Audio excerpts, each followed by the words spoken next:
Congressman, thank you for your time. Are you concerned at all about what's going on with President Trump not spending the money for veterans suicide prevention? We learned that you all in Congress allocated $6.7 million last year, and he only spent $57,000. Does that concern you at all? Look, anytime the dollars are allocated for suicide prevention, especially with veterans that are not being expended or invested in the community, it should be concerning to everyone. We're losing, what I think it's 22 veterans a day to suicide, and there needs to be a complete commitment associated with making sure that every dollar that is available, that is invested, and I know that they're not enough, we need to do better and do more, is going to go towards the care and treatment of our veterans so we don't lose a one. Given the increase we've seen in veteran suicide as a result of the neglect of not spending the money, is there anything Congress can do to hold the administration accountable for this spike in veteran suicide? Well, I think that we need to get to the bottom of anything that is causing and contributing to veteran suicide, but the importance of investing in mental and behavioral health. I can't imagine that there's anyone out there that does not agree that we have to do everything we can to protect our veterans, including this administration. But that's why oversight is going to be needed. We need to get to the bottom of these questions, get answers, and make sure we're sharing those with the American people, but especially our veterans who have earned the respect that we should be giving them.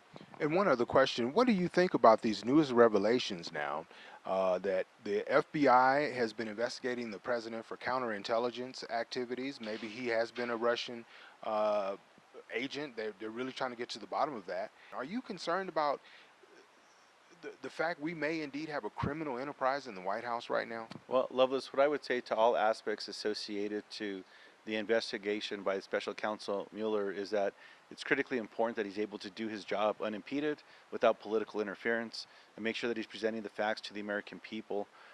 Revelations this week, as reported by BuzzFeed, if they are true, that indeed that the president directed Mr. Cohen to lie to the Congress, that's obstruction, and that is a crime. But again, the investigation must be able to be completed, and there are pieces of legislation that are in place to ensure that he'll be able to get his work done.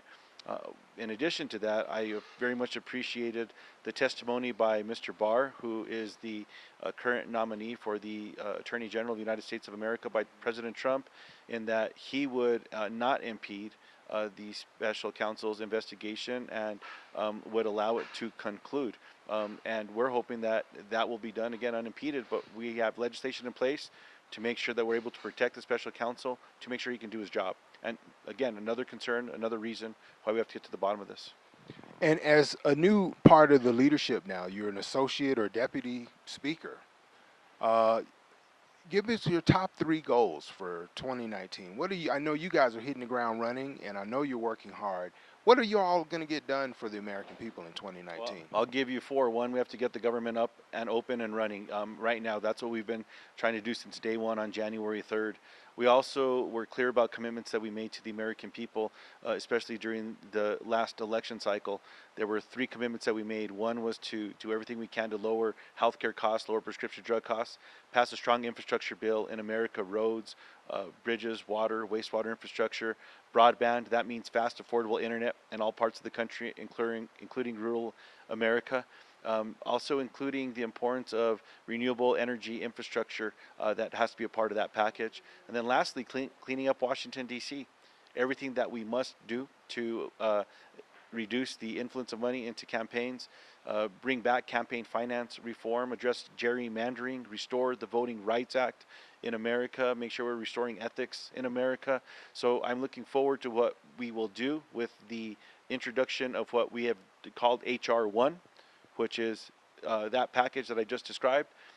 Peter DeFazio, who is our chairman of the Transportation Committee, is moving aggressively to work in a bipartisan fashion on the infrastructure bill. I'll be working directly with Frank Pallone, the chairman of the Energy and Commerce Committee, which is a committee I sit on, as we embark on everything that we must do to lower out-of-pocket costs for the American people when it pertains to health care and prescription drug prices. Ben Ray Lujan, thank you again. We appreciate everything you do. Well, thanks for everything you do, Loveless. Thanks for keeping the community informed.